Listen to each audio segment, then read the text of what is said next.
Really happy about this. 2 new CV axles going in. The tie rod end is cracking. This sway bar is rubbing against the control arm.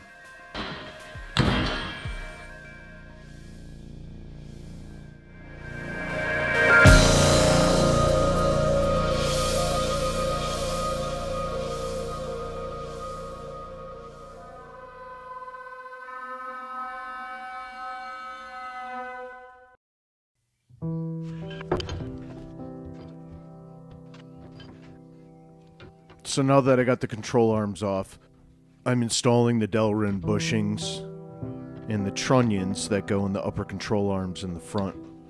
There's 4 of these trunnions, 2 on each side.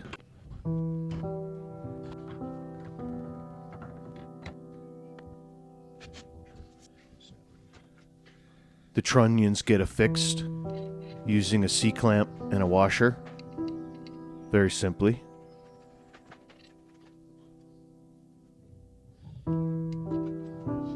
Get those clipped on all 4 of them. I did lubricate these trunnions with a little bit of soap and water just to make them go in a little easier. But to be honest with you, it was quite easy to install them all. Now to the lower control arms in the front. I first installed the Delrin bushings, and then I'll install the pins, but I wanted to make sure my orientation of the bushings were proper first, so I checked the first one on the car.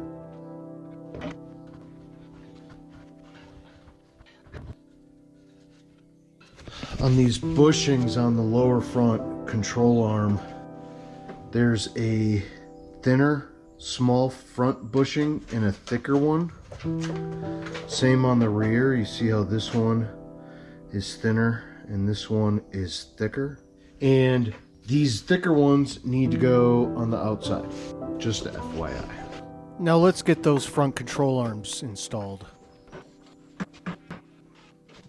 It was pretty easy to do, just requires a little wiggling around.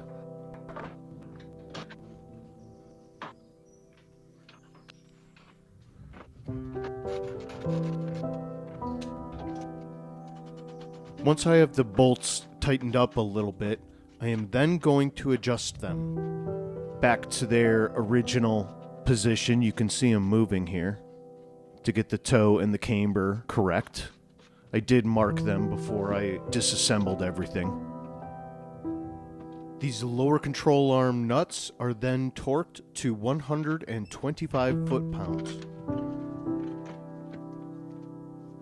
Now I'm just going to lift up the lower control arm just a little bit so I can get the bolts installed for the front strut.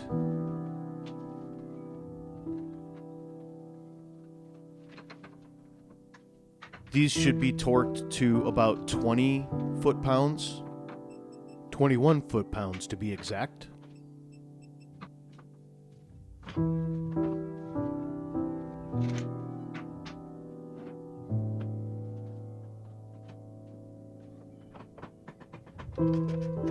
Do the same to the left side.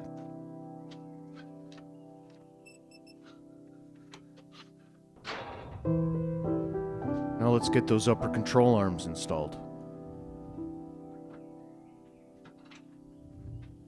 The upper control arm mounting bolts are to be torqued to 48 foot-pounds.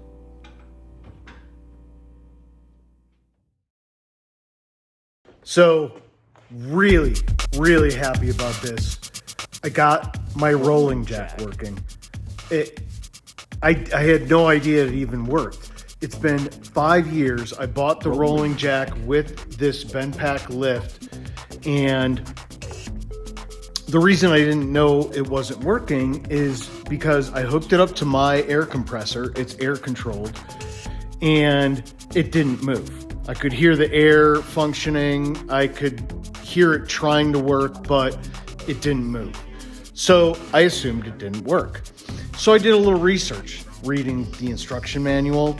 It said that I need a air compressor with at least 20 CFM. But these air compressors, new anyways, cost thousands of dollars. And that's expensive. It's so expensive that it's been 5 years and I still don't have a new compressor. Well, today I'm trying to figure out how to get the rear wheels up off the ground so I can start working on the rear wheels, because we're still waiting on parts for the front wheels.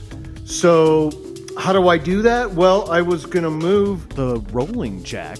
up under the subframe and just rest it against the subframe and then lower the car on top of it. But I couldn't get this jack to move. So I decided to put a little air in it just to free it up. And lo and behold, it moves. Not only does it move, but it moved into place and then lifted the car. So 5 years waiting, trying to save $3,300 to buy an air compressor that can actually operate, The rolling jack. and it operates with my Home Depot Husky brand 20-gallon air compressor. Now, it doesn't operate at 100%. It's really slow, but it works. It works. So I am so happy about that. It had no problem lifting this car.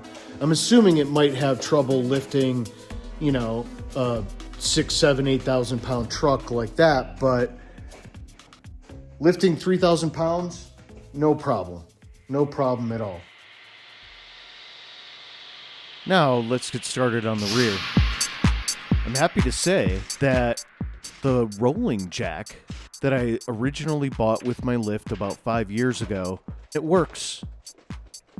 So this allowed me to get the front end up and stabilized by the front subframe so I could lift the rear and put it on jack stands.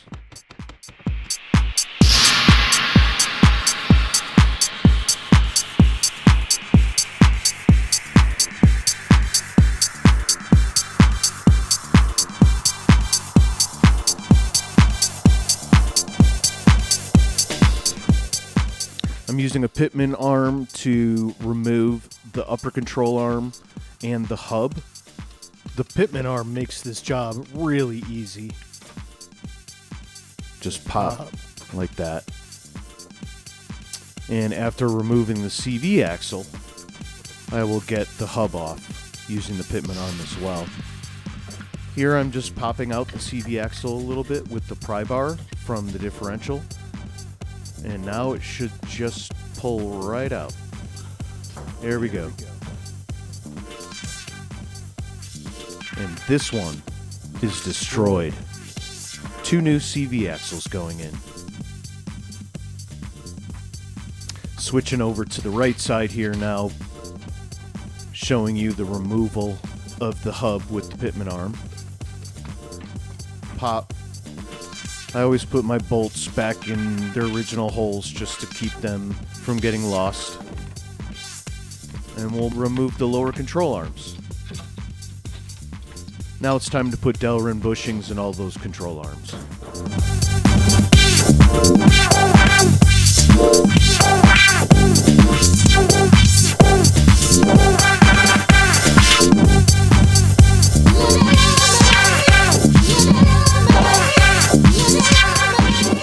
Don't make the same mistake I did.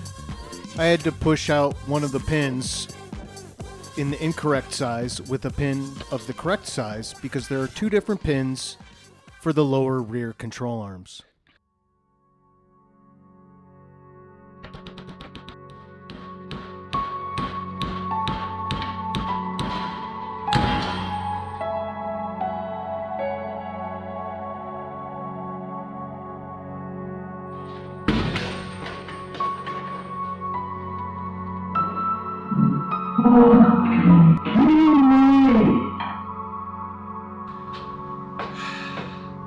And it hit my M5 too, nonetheless.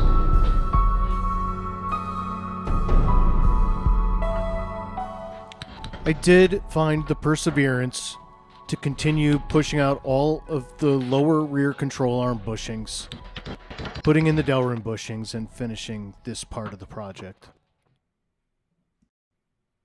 Now onto the hubs and replacing the wheel bearings. The wheel bearings are held in by bolts that use a T55 torque spit.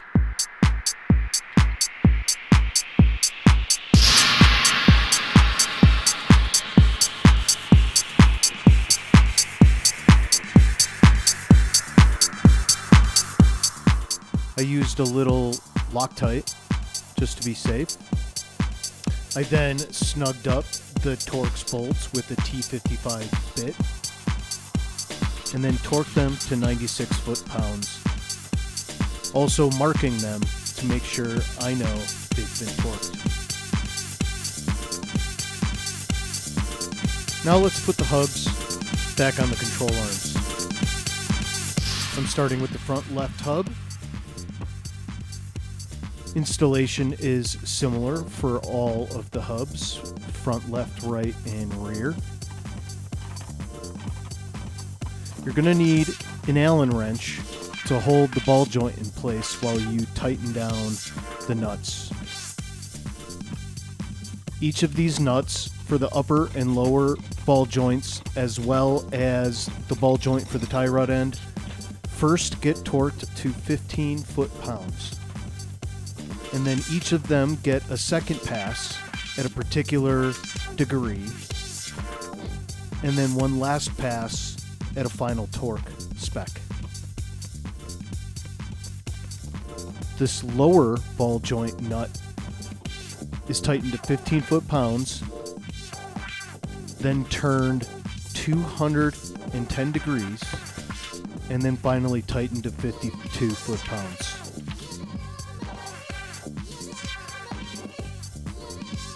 Supposed to go 210 degrees. I accidentally went 250. But let's make sure that torques to 52 foot-pounds. And the upper one, 250 degrees. Now, see, this isn't gonna work here, so because the angle gauge meter is not going to work on the upper ball joint, I'm just estimating that what I can turn is about 20 degrees and counting in 20 degree increments.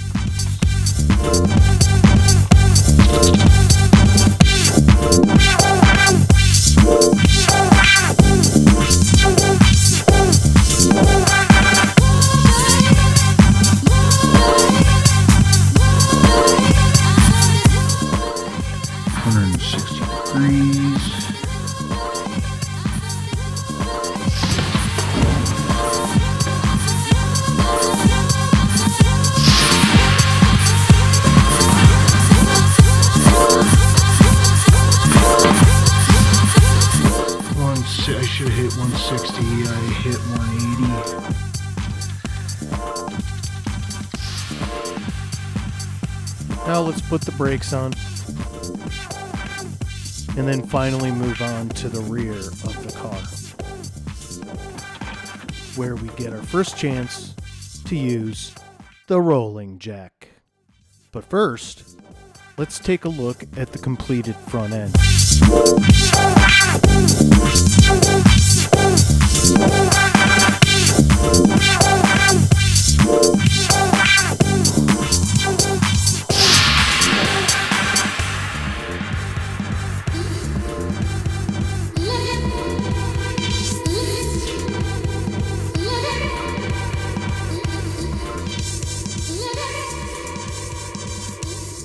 Now let's play with the rolling jack.